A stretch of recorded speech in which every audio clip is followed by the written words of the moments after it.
سلام و درود دوستان گرامی قدر و مردم تاجیک. آن شخصانی که در غریبی هستید طرفای مسکو، کراسنویارسک، کراسنودار، سانت پترزبورگ. همین برادر ما از شهر پنجکند هستند. مرادلوی متعیلو بحریلویویچ. سال تولدشان 04/10/1979. دوستان گرامی قدر من، همین برادر طول 5 ماه است، قریب 6 ماه است که آمدگی به همین غریبی طرفای کراسنودار باشد، کراسنویارسک باشد، سانت پترزبورگ باشد، مسکو باشد، آبشگی در همین طرفای غریبی هستند. قریب 5 ماه 6 ماه است که به خانگیشان واقعا علاقه کردگی نیستم.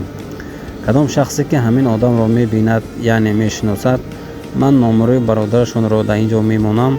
اگر برادر متعیلو برادر، اگر خودت اگر همین نواری ما را اگر تماشا کنی، حتما به خوانندگیاتون علاقه برو. خدا حافظ، خدا نگهبانی هر یکی ما و شما.